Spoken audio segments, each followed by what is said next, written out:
All right, folks, welcome to the Sabre Zone. This is a video on the channel that discusses what you got to say, and I'll show you in a sec how you said it.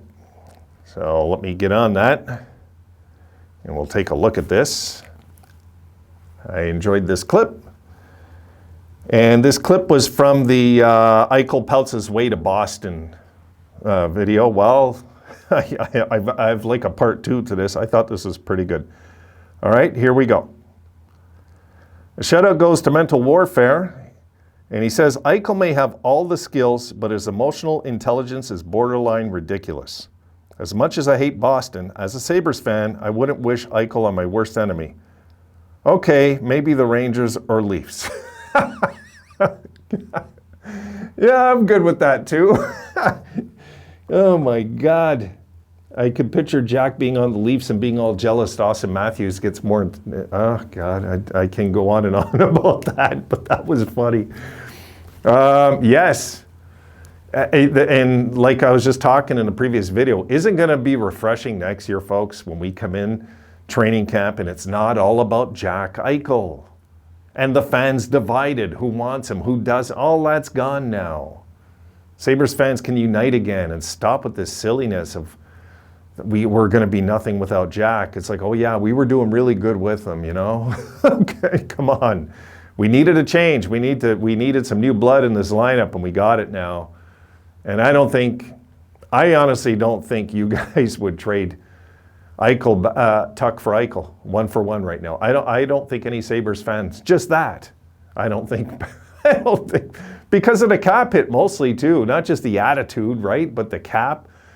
It's credible, eh? Some of the guys in the league just don't respect what they have. They just don't. Eichel's one of those guys. I mean, until he gets a coach like, I don't know, I think maybe Gerard Gallant, a coach like that in his face might wake him up, you know, one day. I mean, he needs a coach like Tortorella on him, a guy like that, and that would be funny. Because you can imagine how he's going to want to go to Boston, but I can't see the Bruins ever making a pitch to get him, to be honest. Not really. They don't need to. You know, they don't need to.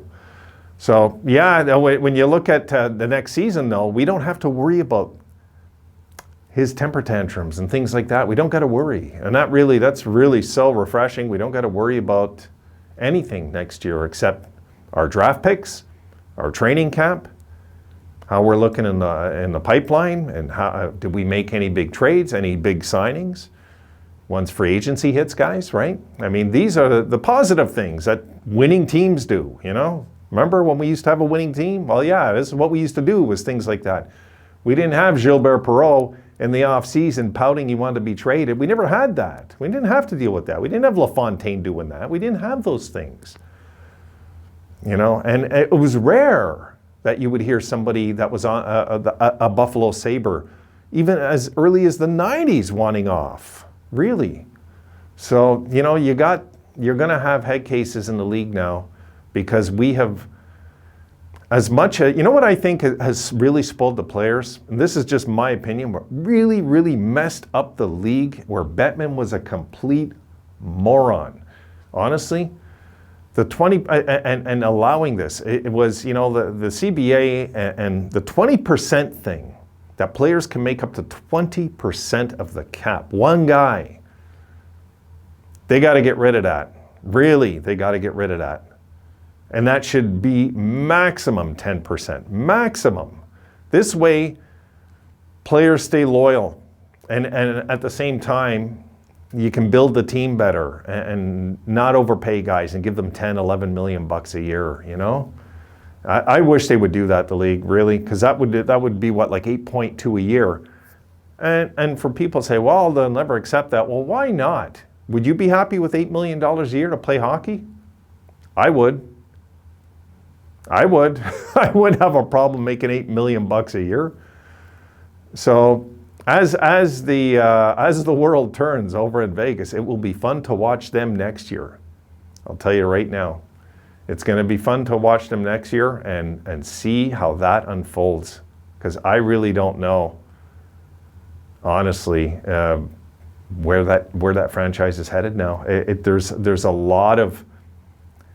going to be a lot of push, I think, for him to take all the load on him right now. And this is what he wants. You can't have it both ways, the way I see it. You can't have all the attention and have no pressure. Like, what is that, right? Oh, I want all the money and I want all the attention, but I want no pressure. And that's kind of how I see guys like him and Leonard. Really. I really do. So I think the fans, the love affair with Jack Eichel will not last in Vegas. Vegas fans are going to catch on pretty quick. The smart ones already know that this trade doesn't look as good as they hoped. Right now, they lost a character guy in Tuck. They know it. And Tuck, at least Tuck, we know he wants to be a Sabre. He wants to be here. It was his favorite team growing up as a kid, and there's all sorts of reasons why he wants to be here. But I think Jack went out there because he thought that the team would win a Stanley Cup and he'd get all the recognition.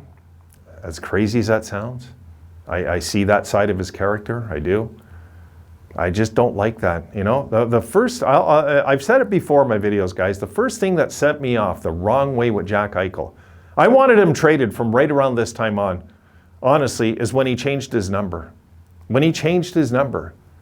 And you know what? And all the fans that had number 15 jerseys were like, oh my God, That was so unfair. It really was.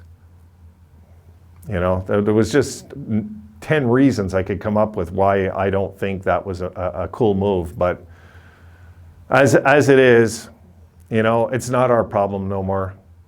So as we go into next year, I can't wait where there's no big weight on us. We can just come in and we're going to just be excited to be talking about preseason games and none of this crap.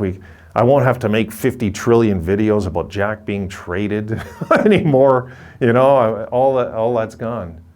And I think that is the healthiest thing. I think this is the healthiest thing that's happened to our franchise, guys, in a decade.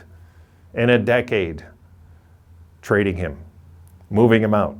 It's the healthiest thing that could have happened to our franchise because we were in the shadow of selfishness more than we were of the logo. And this can really, really harm a team, harm a franchise, harm a fan base. I even blame Eichel to some extent why the fans didn't even show up this year. Because a lot of fans were, fed up. But nothing happened during the Eichel era in Buffalo. And I got a real sneaky suspicion it might be the same thing out in Vegas now, really. I just can't see them, winning like 3 cups in a row all of a sudden. I can't see it. Unless Leonard stands on his head, I just can't see it. As the world turns, folks, that's what we should call it, because it's going to be fun for us. This is one thing I did enjoy, I got to say, is all these kind of comments, all these kind of comments down the stretch really made life fun for this fan, knowing that season's done. Season's done. We're trying to salvage some self-respect and some signs of the future, what's going on. And I did see some signs. Before they had their strong finish, I did see some signs in this team during out the year. Even when we were losing, I did. I wasn't looking for the cliche things only, like only 60-minute games and things like that. Of course, we have to play the 60-minute game, which we were doing. But I was thinking more along the lines of just, being fearless. Things like that. We used to play with such fear. Fear of making mistakes, frustration. How many times did we see after an empty net goal, Dahlin just, angry and smack the puck, and things look so hopeless not so long ago, guys, and things look so hopeful a year later, right? We can look at this year now and be so grateful, really, that we made these changes, changed our culture, changed our leadership, because we didn't really have any till now. It's no wonder, it's no surprise, I should say, that guys like Okposo stepped forward the minute Jack was gone. He was a much better leader as an alternate captain than Eichel was as a captain. You know, I think I'm fair to say that, because the way he acted off the ice and about RJ, and you know, it's just, there's so many things.